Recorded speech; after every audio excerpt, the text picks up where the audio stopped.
ராணிப்பேட்டை மாவட்டம் கலவை அருகே அக்னி வசந்த விழாவில் நடந்த துரியோதனன் படுகளம் நிகழ்ச்சி காட்சிகள்தான் இவை. கலவை அருகே பன்னீர்தாங்கல் கிராமத்தில் உள்ள திரௌபதி அம்மன் கோயிலில் மகாபாரத திருவிழா கடந்த 3ஆம் தேதி கொடியேற்றத்துடன் தொடங்கியது. இந்நிலையில் மகாபாரதத்தின் முக்கிய நிகழ்வான துரியோதனன் படுகளம் நிகழ்ச்சி வெகு விமர்சையாக நடைபெற்றது. கோயில் அருகில் உள்ள மைதானத்தில் துரியோதனன் உருவம் 100 அடி நீளத்துக்கு பிரம்மாண்ட மண் சிற்பமாக வடிக்கப்பட்டது. அதில் துரியோதனன், பீமன் வேடமிட்ட நாடக கலைஞர்கள் தண்டாயுதங்கள் ஏந்தி சண்டையிடும் காட்சி தத்ரூபமாக நடைபெற்றது.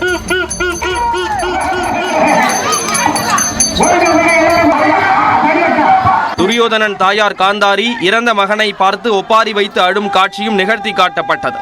இந்நிகழ்ச்சியில் ஏராளமான பொதுமக்கள் கலந்து கொண்டு சாமி தரிசனம் செய்தனர். ஒடிசாவில் எதிர்க்கட்சிகளை சேர்ந்த பிரபலங்களுக்கு கூட இல்லாத மக்கள் ஆதரவு ஓய்வு பெற்ற IAS அதிகாரியும் பிஜு ஜனதா தளத்தின் முக்கிய நிர்வாகியுமான VK பாண்டியனுக்கு கிடைத்திருப்பது எதிர்க்கட்சிகளை கலக்கத்தில் ஆழ்த்தியுள்ளது. ஒடிசாவில் மக்களவை தேர்தலுடன் சட்டப்பேரவைக்கும் தேர்தல் நடைபெற்றது. இதை ஒட்டி அங்குள்ள 147 சட்டமன்ற தொகுதிகளுக்கும் சென்று VK பாண்டியன் பிஜு ஜனதா தளம் வேட்பாளர்களை ஆதரித்து வாக்கு சேகரித்தார். அவர் சென்ற பகுதிகளில் எல்லாம் மக்கள் அலைக்கடல் என திரண்டு வந்து ஆதரவை தெரிவித்தனர். அதேபோல் முதலமைச்சர் நவீன் பட்நாயக் தலைமையிலான மாநில அரசு ஒடிசா மக்களை எப்படி அணுகுகிறது, அவர்களின் பிரச்சனைகளை எவ்வளவு சீக்கிரம் தீர்க்கிறது என்பது பற்றியும் தரவுகளுடன் VK பாண்டியன் பரப்புரையில் உரையாற்றினார்.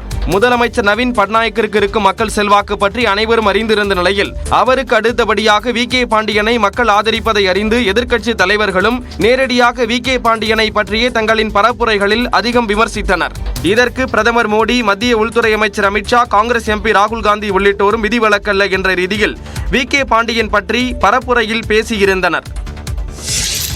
प्रधानमंत्री को परमात्मा ने भेजा, भैया कैसा भेजा है?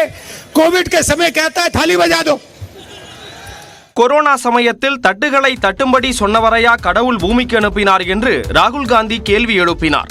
கடவுள் தம்மை பூமிக்கு அனுப்பியதாக நியூஸ் 18 குழும தொலைக்காட்சிக்கு அளித்த பேட்டியில் பிரதமர் நரேந்திர மோடி தெரிவித்திருந்தார். டெல்லியில் நடந்த பரப்புரையில் இதை சுட்டிக்காட்டிய ராகுல் காந்தி, கொரோனா சமயத்தில் கொத்து கொத்தாக ஏராளமானோர் உயிரிழந்த நிலையில் அவர்களை காப்பாற்றி இருக்கலாமே என கேள்வி எழுப்பினார். மக்கள் கொத்து கொத்தாக உயிரிழந்த போது செல்போனில் விளக்கை ஒளிரச் செய்ததையும் ராகுல் காந்தி குறிப்பிட்டார்.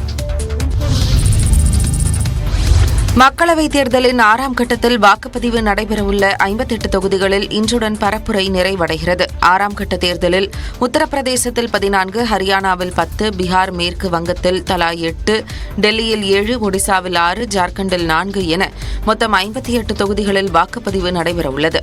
3ஆம் கட்டத்தில் மோசமான வானிலை காரணமாக ஒத்திவைக்கப்பட்ட ஜம்மு காஷ்மீரின் அனந்த்நாக், ரஜோரி தொகுதிக்கும் வாக்குப்பதிவு நடைபெறுகிறது. மொத்தம் 889 வேட்பாளர்கள் களத்தில் உள்ளனர். மத்திய அமைச்சர் தர்மேந்திர பிரதான், முன்னாள் மத்திய அமைச்சர் மேனகா காந்தி, மக்கள் ஜனநாயக கட்சித் தலைவர் மெஹபூபா முஃப்தி உள்ளிட்டோர் முக்கிய வேட்பாளர்களாக உள்ளனர். வருகிற 25ஆம் தேதி வாக்குப்பதிவு நடைபெறவிருக்கும் நிலையில் இத்தொகுதிகளில் இன்றுடன் பரப்புரை நிறைவடைய உள்ளது. இதனுடன் ஒடிசா சட்டப்பேரவைத் தேர்தலுக்கு 3ஆம் கட்டமாக 42 தொகுதிகளுக்கும் வாக்குப்பதிவு நடைபெறவிருக்கிறது.